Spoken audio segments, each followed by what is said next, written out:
I walked into the courtroom, the heavy doors closing behind me with a familiar thud. The air was thick with that unique blend of cheap cologne, desperation, and the faint smell of Lysol. Another day, another docket full of human folly. I settled into my chair, the robe feeling like a second skin, and glanced at the litigants standing at their podiums. My eyes, trained by decades of seeing every lie known to man, immediately locked onto the defendant. And what a sight she was. She was dressed in a nun's habit, or, more accurately, what a third-rate costume shop thinks a nun's habit looks like. The fabric was a cheap, shiny polyester that caught the fluorescent lights in all the wrong ways. The wimple was crooked, sitting on her head like a misplaced napkin. She had a large wooden rosary draped around her neck that looked like something you'd win at a carnival. Her face was a mask of pious suffering, her hands clasped together in a posture of saintly patience. My internal BS detector wasn't just ringing, it was screaming a 4-alarm fire. Then I looked at the plaintiff.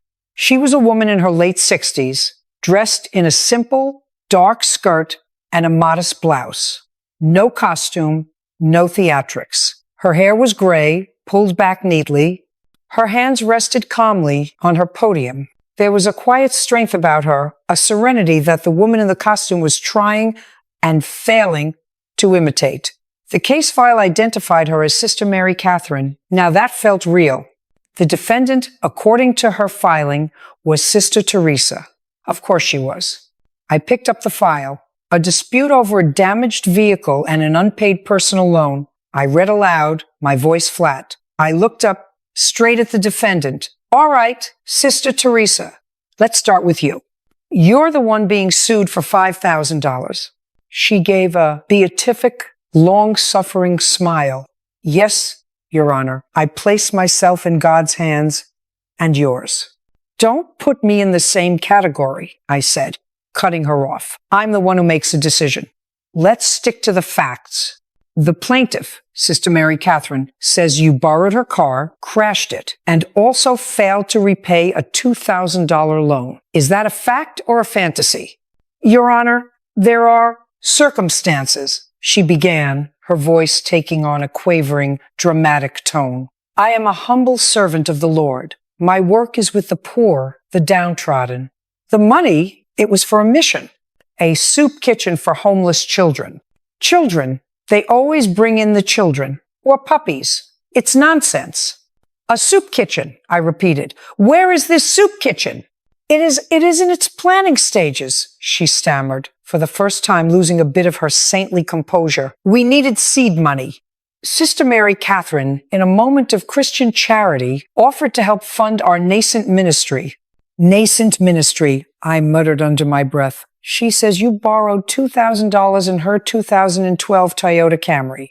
You returned the Camry with the entire passenger side smashed in, and you never paid back the money. Is that right? The vehicle was damaged in the course of God's work, she declared, her voice rising. I was transporting blessed blankets to the needy when a sinner, blinded by rage, ran a red light. It was a test of my faith. I stared at her. A test of your faith or a test of your insurance policy? Did you file a police report? The police, I do not involve myself in the secular affairs of men, Your Honor. That's the dumbest thing I've heard all day, and it's only 10:30. So you crash someone else's car, and instead of calling the police, you just have a little chat with the Almighty and call it a day? Is that your testimony? Her face flushed. The pious mask was cracking. You're twisting my words. No, I'm repeating them. They're just not as pretty when you hear them said back in a normal tone of voice. Let's talk about your order. The Sisters of... I paused, looking down at her ridiculous filing. The Sisters of Eternal Compassion and Heavenly Grace. Never heard of them. Are you recognized by the Vatican? She drew herself up, indignant. We are a new order, a progressive order, not bound by the old patriarchal structures. So that's a no. It's a club. You and some friends decided to start a club, wear costumes, and call yourselves nuns. Where is your convent located? We minister in the community. We do not have a fixed earthly home, she said, her eyes darting around the room as if looking for an escape route. So you're homeless. I am not homeless. I am unburdened by material possessions, she shrieked, the first real crack in her facade. I held up a hand. That's enough. I'm getting a headache. I turned my attention to the plaintiff, the real sister. The change in the room's energy was immediate. It was like a loud, obnoxious radio had been turned off. Sister Mary Catherine, I said, my tone softening slightly. It's your turn. Tell me what happened. And please, use small words. I've just been listening to a lot of nonsense. Sister Mary Catherine cleared her throat. Her voice was steady, calm, and utterly devoid of the melodrama I'd just been subjected to. It was like a cool drink of water after walking through a desert of nonsense. Your Honor, she began, her eyes meeting mine without fear or theatrics. I have been a member of the Order of St. Francis for 42 years. Our convent is on the west side of the city. We run a shelter for women and children. I nodded. I'm aware of it. You do good work. This was a fact, not a compliment. Thank you, Your Honor. The defendant came to our shelter 3 months ago. She did not introduce herself as Sister Teresa. Her name was Teresa Malone. She claimed she was fleeing an abusive relationship and needed a place to stay. She was convincing. She was also, I now know, a very good actress. I glanced over at the defendant. Her beatific smile had vanished, replaced by a tight, angry line. The costume wasn't working for her anymore. Sister Mary Catherine continued her narrative as clean and orderly as her appearance. After a few weeks, she told me a story about her mother being very ill in another state. She said she needed $2,000 for medical bills that weren't covered by insurance. She wept. She seemed genuinely distraught. And you, being a person of compassion, gave it to her. I stated. It wasn't a question. Yes. I took the money from my personal savings account. It was a loan. We wrote down the terms on a piece of paper, and she signed it. She slid a simple, handwritten document across her podium toward my bailiff. That is the agreement. Bird handed it to me. It was exactly as she described. Plain paper, clear terms, 2 signatures, simple, adult, real. All right, so you loaned her the money. What about the car? A week later, she said, her voice laced with a quiet regret, she came to me again. She said her mother had taken a turn for the worse, and she needed to drive to see her immediately. She couldn't afford a bus ticket on such short notice. I was hesitant, but she was persistent. I agreed to let her borrow my car for 2 days. My Toyota, I looked at the defendant. So it wasn't for transporting blessed blankets, was it? It was for visiting your supposedly dying mother. Teresa Malone's face was turning a blotchy red. They are one and the same. A mission of mercy. Baloney, I snapped. One is a story you told a kind woman to get money and a car. The other is a fantasy you invented for this courtroom. The 2 stories don't match. When a person's stories don't match, you know what I call them? A liar. Let her finish. I turned back to Sister Mary Catherine. Go on. She returned the car on the 3rd day, not the 2nd. It was late at night. She left the keys in our mailbox and fled. She didn't even speak to me. The next morning, I saw the damage. I tried to call her. The number she had given me was disconnected. I didn't hear from her again until my insurance company located her and I filed this claim. And the $2,000? Never saw a penny of it, Your Honor. The picture was now crystal clear. A classic con artist preying on the kindness of a genuinely good person. It's a tale as old as time, and it makes my blood boil every time I see it. The defendant was vibrating with rage, her clasped hands now clenched into white-knuckled fists. Lies! All of it! Lies! She suddenly shrieked, her voice echoing in the small courtroom. She is a fallen woman, a wolf in sheep's clothing. She offered me the money and the car as a temptation, a test from the devil to lead me astray from my holy path. I leaned forward, my voice dropping to a low, dangerous level. Ma'am, let me be very clear. The only person here who looks like they're wearing a costume is you. This woman has a signed document for the loan. She has photographs of her damaged car.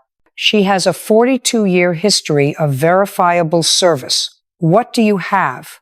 You have a ridiculous story about a soup kitchen, a second ridiculous story about a sick mother, and a third ridiculous story about blessed blankets. You can't even keep your own lies straight. I serve a higher law, she screamed, pointing a trembling finger at me. You and your secular court have no authority over me. Oh, you think so? I leaned back in my chair, a cold smile on my face. Well, let's just see about that. I have a piece of evidence here submitted by the plaintiff. It's a certified copy of a court record from 2 years ago in Phoenix, Arizona. I picked up the paper, holding it so she could see. It's a conviction for fraud. The defendant's name? Teresa Malone. The scam? Posing as a recently widowed woman to defraud a church grief support group out of $3,000, the color drained from her face. The mask didn't just crack, it shattered into a million pieces. For the first time, I wasn't looking at Sister Teresa. I was looking at a cornered, desperate con artist. You see, I said, my voice cutting through the silence. The problem with earthly matters is that they leave an earthly paper trail.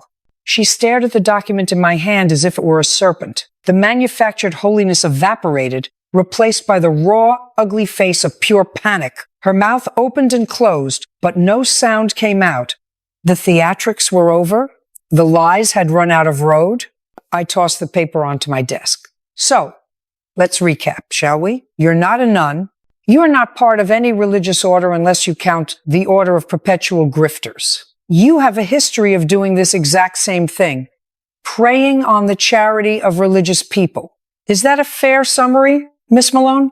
That was a misunderstanding, she sputtered, her voice now a desperate, reedy whine. I was led astray. I've since found God and devoted my life to penance. Your penance seems to involve committing the same crime over and over again, I shot back. Your devotion looks an awful lot like fraud.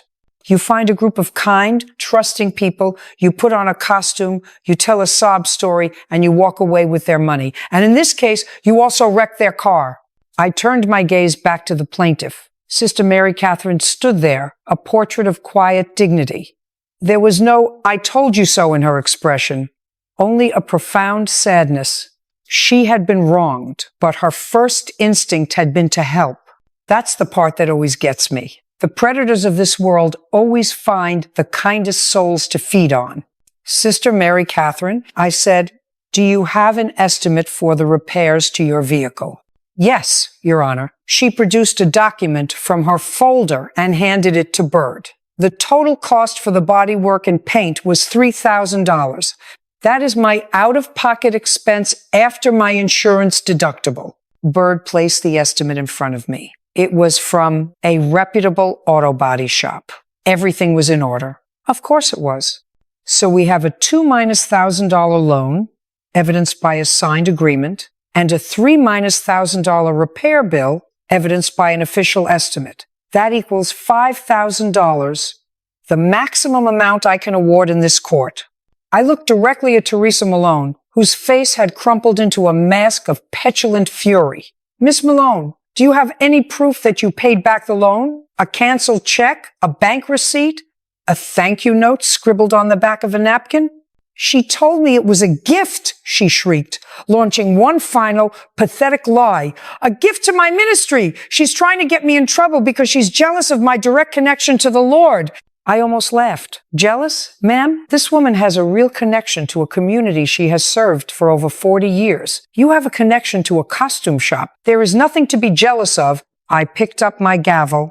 Your story is absurd. It is insulting not only to the court's intelligence, but to the intelligence of every person who actually dedicates their life to faith and service. You are a predator in holy drag. You can't talk to me like that, she howled, pointing at me again. I am a woman of the cloth. No, you're not, I said, my voice dropping to a steely calm. You're a woman in a polyester blend, and your act is over. Judgment for the plaintiff in the amount of $5,000.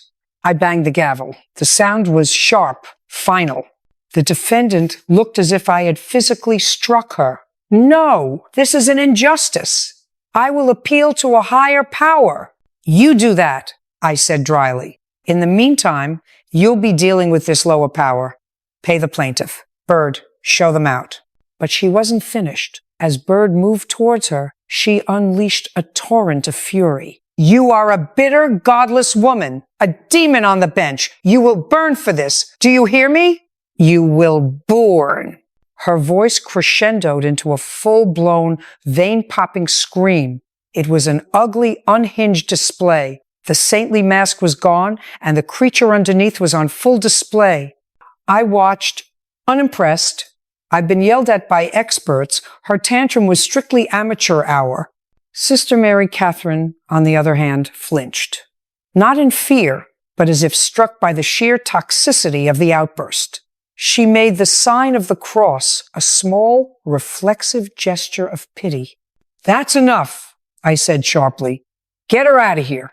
Bard, ever the professional, gently but firmly guided the now sobbing, screaming Miss Malone towards the exit. Her holy rosary swung wildly, smacking against the podium as she was led away. A plague on this court! A plague! She wailed down the hallway. The doors closed, and a sudden, blessed silence fell over the room. It was just me and Sister Mary Catherine. She stood at her podium, looking down at her hands. I could see the encounter had taken its toll. It's draining to have your good nature thrown back in your face. Are you all right, sister? I asked, my voice softer than it had been all morning. She looked up, and a small, weary smile touched her lips. I will be, Your Honor. It is a sad world where someone feels the need to do that.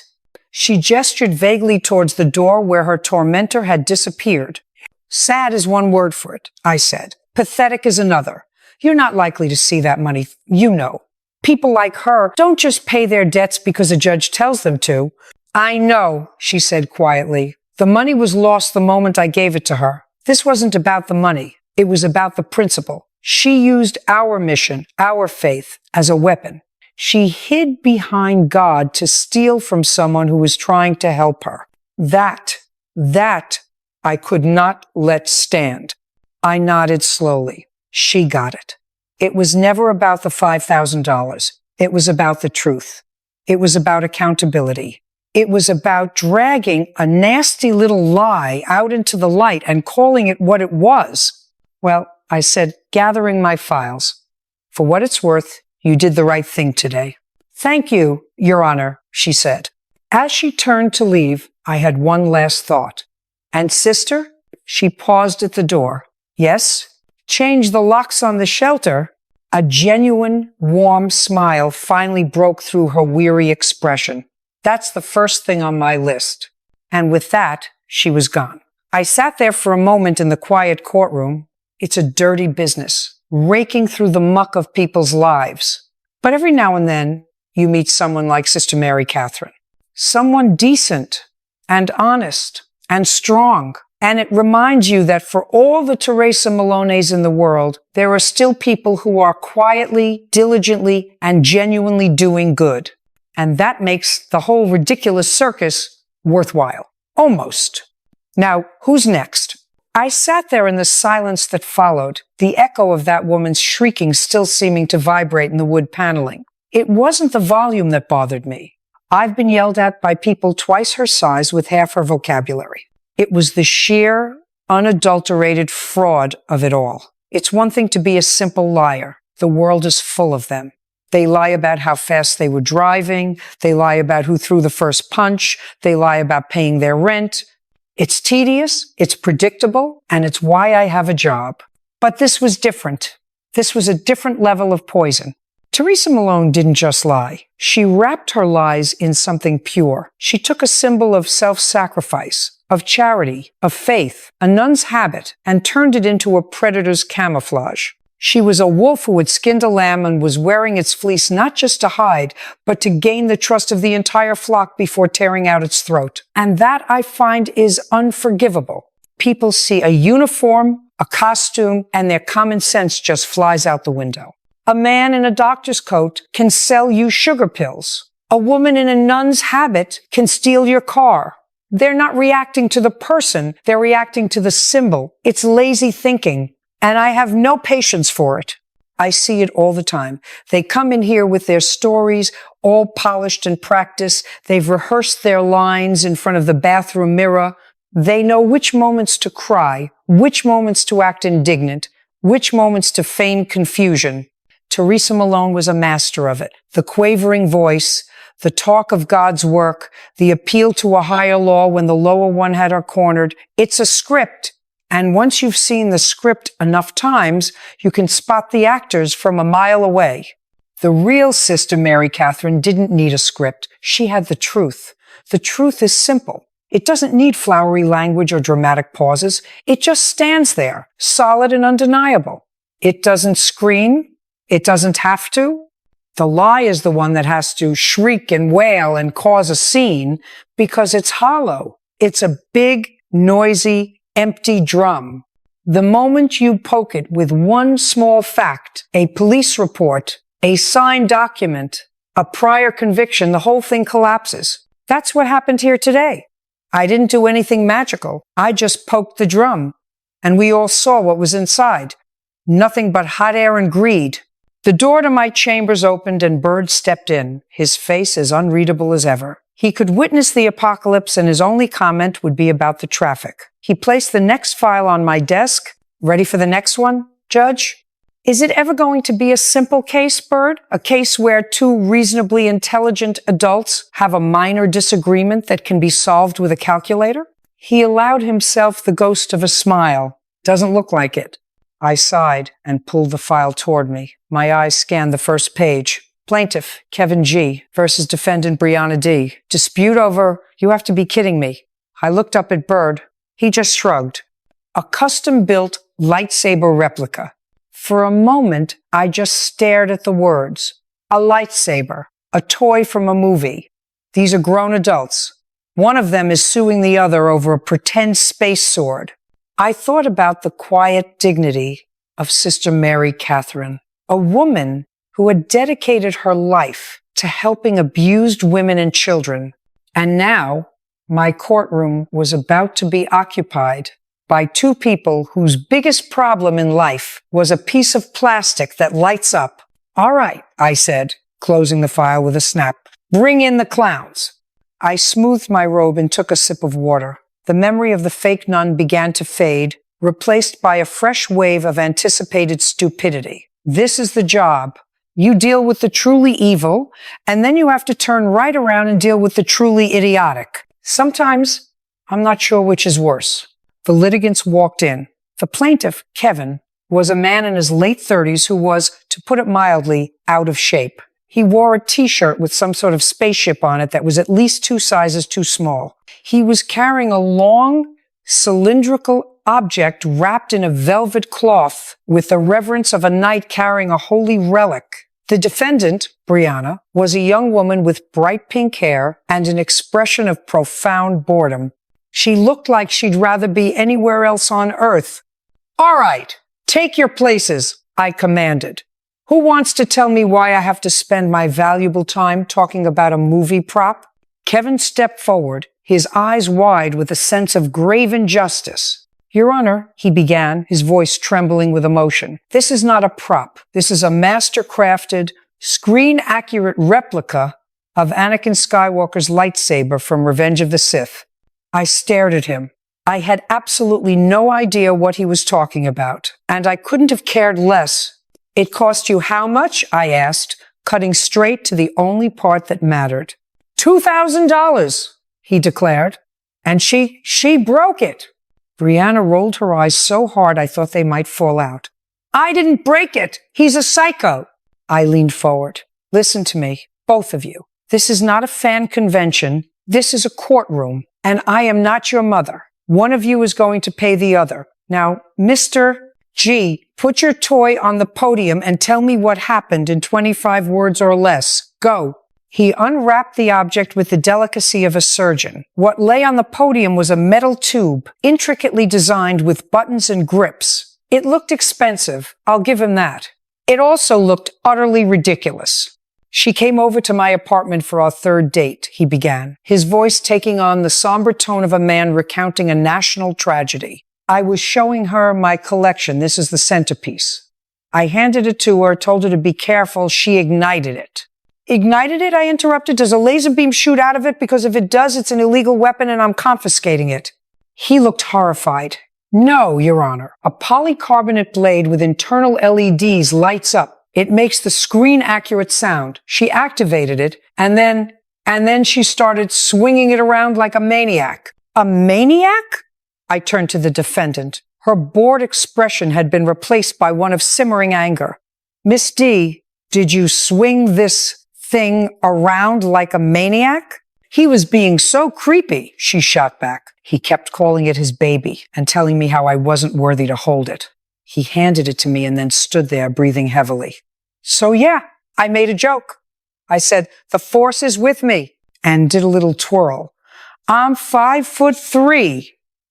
I'm not a professional athlete. The tip of it just tapped the ceiling fan. It wasn't a big deal.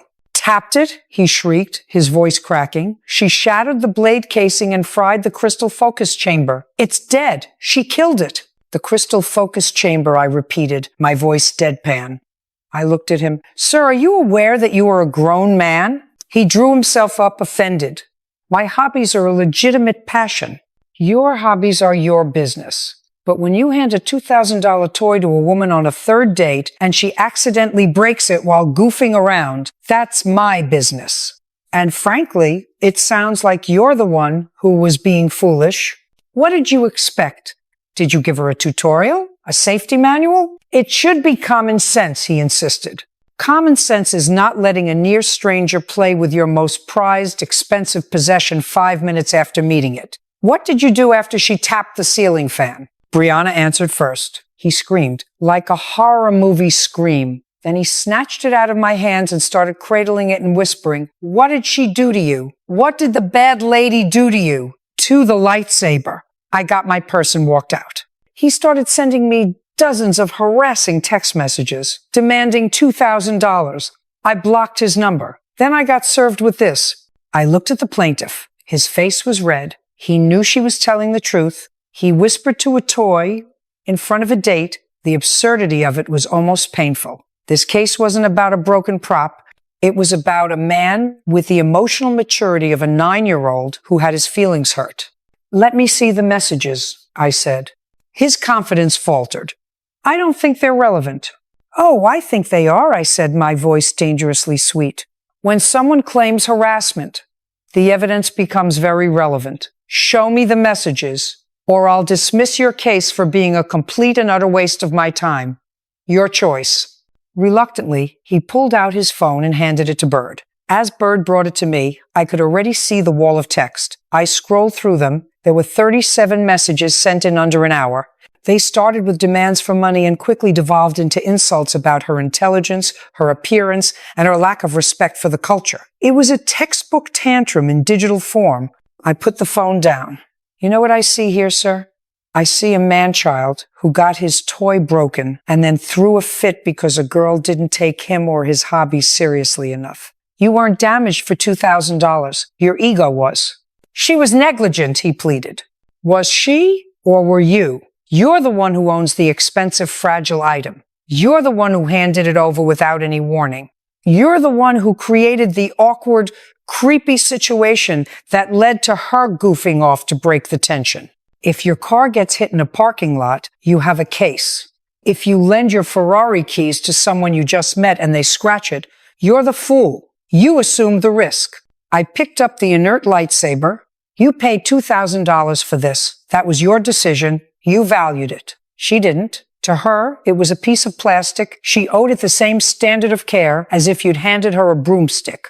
She tapped the ceiling fan. It was an accident you facilitated. I pointed a finger at him. You didn't file this case to get money for a repair. You filed this case to punish her, to drag her into this courtroom and have me validate your ridiculous sense of outrage. Well, I'm not going to do it. I turned to the defendant. Miss D, you're young. let me give you some free advice. When a man on a third date starts whispering to his toys, don't walk away, run fast, and don't look back. A small smirk appeared on her face. Yes, Judge. As for you, sir, I said, turning back to him, your case is dismissed. You get nothing.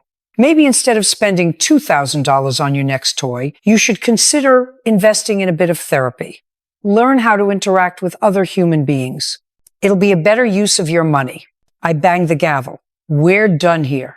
Get the space sword out of my courtroom. He stood there, stunned into silence, his mouth agape. He looked from me to his broken toy as if he couldn't comprehend what had just happened. Brianna, on the other hand, gave a little shrug, a quick smile, and practically skipped out of the room. Kevin G, slowly, sadly, began to rewrap his precious lightsaber in its velvet shroud. He looked like a man who had just lost everything. I felt a fleeting, microscopic pang of pity for him. It must be a lonely life, caring more about objects than people. The feeling passed quickly. He had wasted 30 minutes of my life that I will never get back. All I could think was, for the love of God, I hope the next case has a dog. At least dogs make sense. As the heartbroken Jedi wannabe shuffled out, clutching his broken dream, I took a moment to reset. The human condition is a relentless parade of the tragic and the trivial, and my courtroom is the grandstand. 1 minute, I'm dealing with a calculated, predatory con artist who uses faith as a crowbar to pry open the wallets of the kind. The next, it's a grown man crying over a toy. It's enough to give you whiplash. Bird placed the next file in front of me, and my wish was granted. The plaintiff was a dog groomer, the defendant, a client. The dispute was over a botched haircut and an unpaid bill. Finally, something grounded in the real world. A service was rendered, payment was withheld. Simple, or so I thought. The plaintiff, a no-nonsense woman in her 50s, named Maria, stood at her podium with a binder full of pictures. The defendant, a younger woman named Tiffany, who was dressed in designer athletic wear and dripping with anxiety, clutched a small, fluffy white dog in her arms. The dog, a poodle mix of some kind, was wearing a tiny pink bow and looked utterly unconcerned by the proceedings. All right, Maria, you're suing for $200 for grooming services. What happened? Maria opened her binder. Your Honor, this is Princess Fluffybutt. She pointed a pen at the defendant's dog. Tiffany nodded tearfully, clutching the animal tighter. Tiffany brought her in for my deluxe spa day package. The works. Wash, deep condition, blueberry facial, pedicure, and a custom teddy bear cut. I blinked. A blueberry facial. For a dog. It's all natural and very soothing for their skin, Maria said. Dead serious. The total bill was $200. I did the work, and she refused to pay. I turned to the defendant. Tiffany, you have a dog named Princess Fluffybutt. You paid for it to have a blueberry facial, and now you don't want to pay the bill. Talk to me. Tears began to well up in Tiffany's eyes. Look what she did to her, she wailed, holding the dog up for me to see. Just look. I looked. It looked like a dog. A very clean, well-trimmed dog, maybe a little ridiculous, but a dog nonetheless. I'm looking. What am I supposed to be seeing? Her ears, Tiffany sobbed. I told her I wanted the teddy bear cut, but to leave her beautiful, long, flowing ears. They were her signature feature, and she butchered them. She gave her a poodle cut. She looks common. The last word was delivered with a shudder of genuine horror. The dog, for its part, just yawned. I looked at Maria. She was already flipping to a page in her binder. Your Honor, this is the intake form signed by the defendant. She pointed to a specific line. It clearly states the haircut requested teddy bear trim, standard poodle ears. She checked the box and she signed it. I did exactly what the work order said. Bird took the binder and handed it to me. I looked at the form. It was all there, clear as day. A box checked next to poodle ears, clean feet and face. A signature at the bottom, Tiffany. I looked up at the defendant. Did you read this form before you signed it? I was in a hurry, she cried. I was explaining what I wanted. I used my hands to show her. Long and flowing, I said, like a princess. She's a professional. She should have been listening to me, not relying on some confusing piece of paper. Confusing? I said, holding up the form. This is less confusing than a breakfast menu. There are words and there are boxes. You checked a box. You signed your name. In the adult world, that means you agree to what's on the paper. Did you think your signature was just for decoration?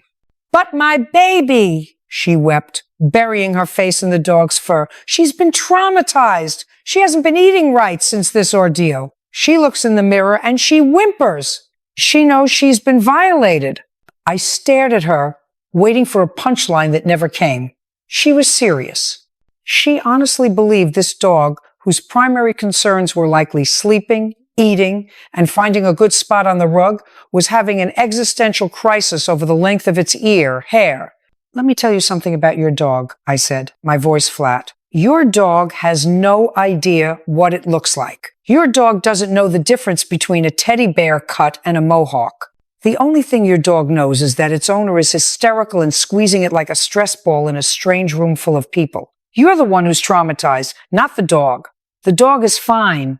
I pointed to the plaintiff. This woman is a business owner. She provided a service that you requested, on paper, in writing.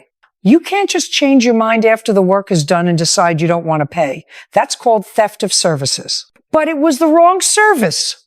According to this document, it was exactly the right service. I slapped the binder. You made a mistake. You were in a hurry. You didn't pay attention. You signed something you didn't read. That's your mistake, not hers. Why should she have to pay for your mistake? The hair will grow back. Your signature on a contract is permanent. She looked at me, her tear-streaked face a mask of disbelief. It was clear she had come into my courtroom expecting me to validate her feelings, to side with her emotional distress over the cold, hard facts of a signed document. That's not how it works here. I don't care about your feelings. I care about the facts. The dog looks perfectly fine, I continued. It's clean, it's well-groomed, and it's not going to be shunned at the dog park. You owe this woman $200. End of story. This is unbelievable, Tiffany muttered, shaking her head. No, what's unbelievable is that we are in a court of law discussing the emotional impact of a haircut on a dog named Princess Fluffy Butt, I retorted. Judgment for the plaintiff in the amount of $200. Pay the groomer. And for goodness sake, read what you sign next time. I banged the gavel. Tiffany stood there for a moment, aghast, before turning and storming out of the courtroom, muttering about filing a complaint with the Better Business Bureau of dog stylists. The little dog looked back over her shoulder at me and gave a happy little flick of its tail. At least one of them had some sense. Maria the groomer packed up her binder, a small, satisfied smile on her face. Thank you, Judge, she said. Just doing my job, I said. Although, tell me something. Do people really pay for dog facials? She nodded. And dog massages. And aromatherapy. It's a big business. I shook my head and leaned back in my chair. A fake nun, a broken lightsaber, and a traumatized poodle. And it wasn't even lunchtime. Sometimes I think I should have just been a dentist. At least teeth don't have feelings. The doors opened again, and in walked a case that immediately set my teeth on edge. It was a family dispute. I hate family disputes. With strangers, it's just business, money, property, a broken contract. With family, it's a lifetime of resentment, jealousy, and perceived slights all wrapped up in a $5,000 lawsuit. They don't come to court for a judgment. They come for a referee. They want me to tell them who was right in an argument that started 20 years ago.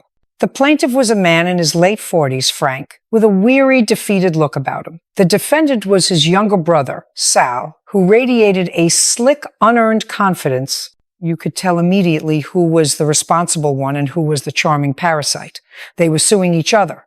Frank was suing Sal for an unpaid loan of $3,000. Sal was countersuing Frank for $2,000 for a ruined business opportunity. All right, Frank, you're up, I said. You loaned your brother $3,000. He didn't pay you back. What was the money for? Frank sighed, a sound that seemed to carry the weight of decades of disappointment. It was for his import-export business, Your Honor. He was going to import artisanal olive oil from a small village in Sicily that only he knew about. He said it was a sure thing, a gold mine.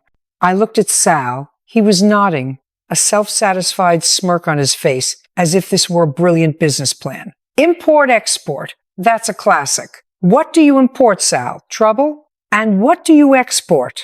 Excuses? His smirk faltered. It was a legitimate venture. I had a supplier. I had contacts. Did you have a business license? I asked. I was in the process of procuring one. That's a no. Did you have a customs broker? I was networking. Also a no. So you had nothing. You had an idea you probably got from watching a movie, and you used it to get $3,000 from your big brother. Is that about the size of it? He offered me the money, Sal said defensively. He believes in me. I turned to Frank. Do you believe in him? Frank looked at his brother, and for a moment, I saw a flicker of the old affection he must have once had. It was quickly extinguished. I wanted to believe in him, he said quietly. He's my brother. He said this was it, his chance to finally get on his feet. He swore he'd pay me back in 6 months with interest. And that was how long ago? A year and a half. Have you seen a single bottle of this magical olive oil? Frank gave a short, bitter laugh. No, I haven't seen a dime of the money either. Okay, Sal, I said, my attention snapping back to him. Where's the money? What happened to the olive oil gold mine? It hit a snag, he stammered. Supply chain issues. You know how it is. No, I don't. I'm not the one who took $3,000 from family for a fantasy business.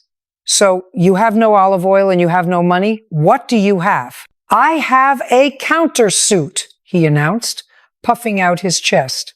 I'm suing him for $2,000. For what? Hurting your feelings? For ruining the deal of a lifetime, he declared. The olive oil thing was just phase 1. I was building a relationship with my contact in Sicily, a man named Enzo.